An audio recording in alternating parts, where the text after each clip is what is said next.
కావలి ముసునూరులో మహాలక్ష్మమ్మ ఆలయం వద్ద కొబ్బరికాయలు కొట్టలేదన్న వివాదంతో ఆలయ పూజారిపై టీడీపీ నాయకులు దుర్భాషలాడడం, బెదిరించడం, కొట్టబోయేలా ప్రవర్తించారన్న ఆరోపణలు తీవ్ర ఆగ్రహానికి దారితీశాయి.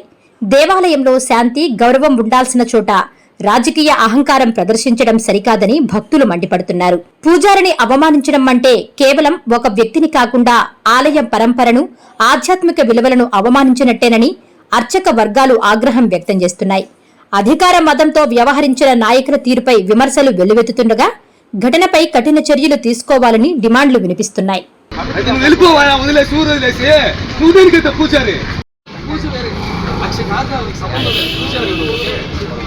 పూజారి సారీ నీకు లక్ష కారణాలు ఉంటాయి, రాజకీయాలు ఉంటాయి, సంబంధం లేదు. గుడి పూజారి ఆగిపోయిన తర్వాత తప్పు తండ్రి పొరపాటు అయిపోయింది, మళ్ళీ డేట్ వస్తుంది. ఆ డేట్ వచ్చేదాకా వెయిట్ చేస్తాను. చెప్పండి విడిదండి నేను ఫోన్ చచ్చినేమియా ఎవరు కొట్టాలి? ఎవరు కమిటీ ఎందుకు కొడతారు? అయితే నువ్వు వెళ్ళిపోవా, వదిలేసి ఊరు వదిలేసి. నువ్వు దేనికైతే పూజారి, నువ్వు దేనికి అసలు దేనికైతే ఆగిపోయిన తర్వాత సమాధానం చెప్పాల్సింది మధ్యలో నువ్వే. అవును నువ్వే చెప్పాలి. ఎవరు చెప్పారు? కమిటీ చేశారు. నువ్వు పూజారి సంబంధం డేట్లన్నీ పాంప్లెట్ ఉంది కదా దగ్గర. ఎవరు అడిగారు? పాంప్లెట్ ఇస్తే పూజారిని అడిగేదేంటి?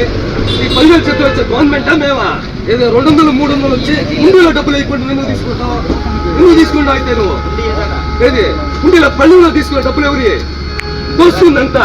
ఆ ఇల్లు అంతా 50 లక్షలు పెట్టుకుని నువ్వు మేమా? టెంకాయ నువ్వు కొడతావు కొట్టవా? టెంకాయ నువ్వు కొడతావు కొట్టవా? టెంకాయ నువ్వు కొడతావు కొట్టవా? కొట్టాలి అర్థం చెప్పి కొట్టినప్పుడు కదా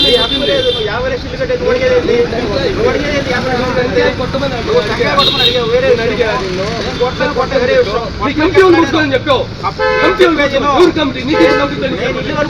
కమిటీతో నీకేం పని? కమిటీతో నీకేం పని? కమిటీతో నీకేం పని? అడిగావు కదా కమిటీ ఏందని. కమిటీ నువ్వు అడిగావు.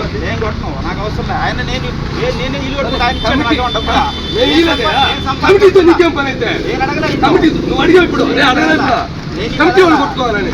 ఎవరు కమిటీ? నువ్వు ఏందో 50 లక్షలు కట్టావు, ఇల్లు కొడుకుని ఏం సంబంధం? అడిగింది కమిటీ, అడిగింది కమిటీ. దోచి కట్టే ఏదో అన్నావు. ఇప్పుడు కమిటీ ఎవరు? కమిటీ వాళ్ళు కొట్టుకోవాలి. నువ్వు కాదు, నువ్వు మాట్లాడే పద్ధతిగా మాట్లాడు.